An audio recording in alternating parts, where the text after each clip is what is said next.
Друзья, всем привет! С вами Айман Ескараева, вы на моем YouTube-канале. В этом видео я хотела бы вам рассказать об опыте своих по определенным кейсам, когда вы можете оказаться без вины виноваты. Подписывайтесь на меня в Инстаграме, подписывайтесь на меня на YouTube-канале. Я буду делиться с вами полезной информацией по основным юридическим аспектам законодательства Объединенных Арабских Эмиратов. Итак, друзья, бывают определенного категории вопросы, кейсы, когда казалось бы, что на самом деле вашей вины нет в этом.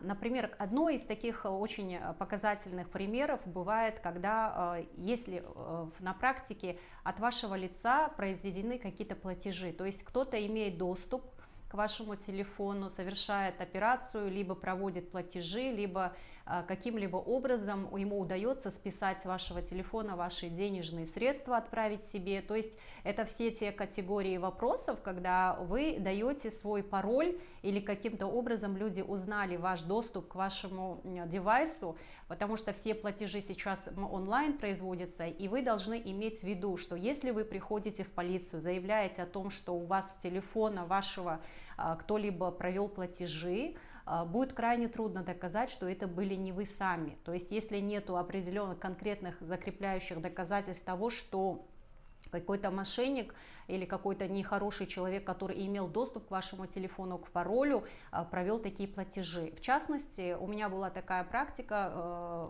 именно с таким вопросом, когда человек доверился новой знакомой. То есть они провели какое-то время вместе, соответственно, когда он отлучился в своей же квартире, ей удалось, допустим, провести операцию по его счету, да, имея возможность сменить пароль. Это ситуация, классическая ситуация, когда, если вы даже заявляетесь в полицию и говорите, что с вашего счета сняли деньги, здесь будет крайне вам трудно доказать, потому что вы тоже должны понимать из принципа справедливости, что как вообще объективно определить, что это не вы сами провели такую операцию. То есть в этом случае мой совет вам обязательно, во-первых, не давайте свои пароли, не давайте входы доступа и периодически их меняйте. Я сейчас говорю не только о наших телефонах, которым, к сожалению, бывает там доступ имеют те или иные люди, которые стали близки в нашем кругу, а также в целом по вашим email адресам также нужно быть осторожными. Именно с процессом диджитализации этого мира сейчас, когда все платежи проводятся онлайн, очень важно хранить свои конфиденциальные данные, вроде как доступа к паролю или смены пароля. Все эти данные должны быть у вас закреплены, и периодически вы должны менять с тем, чтобы не получилось, что кто-либо воспользовался этими данными.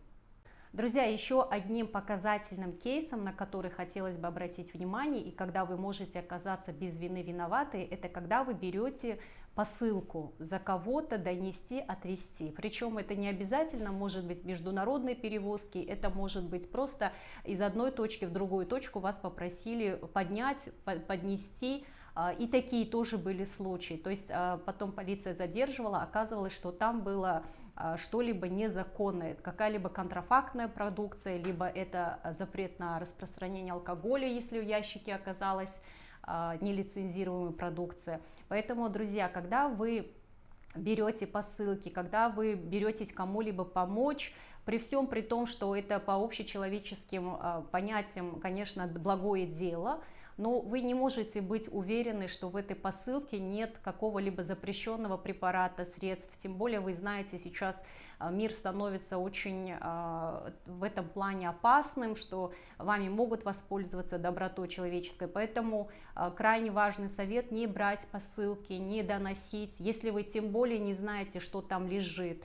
И здесь, конечно, совет вам самим принимать решение, но однозначно, что в последующем, когда вы в полиции заявляете, что это не ваш товар, это не ваша продукция, что вас попросили и так далее, то есть это на самом деле уже крайне трудно доказуемо.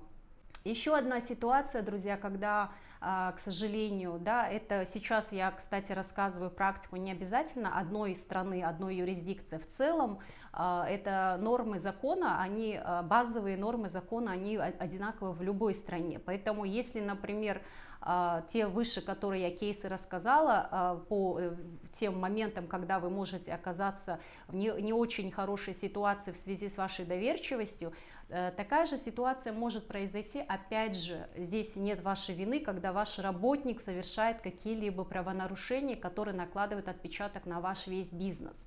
То есть, когда вы нанимаете работника, и он действует от вашего лица, то, соответственно, вы должны понимать, что здесь он представляет вашу организацию. Если он совершает какие-либо неблаговидные поступки, берет у кого-либо деньги, дает обещания, и причем в этом качестве он действует от вашего лица, от вашей компании, вы должны иметь в виду, что здесь может быть не просто испортить вам репутацию, как говорится, репутационные и имиджевые риски, здесь могут быть риски, связанные с привлечением вас к ответственности.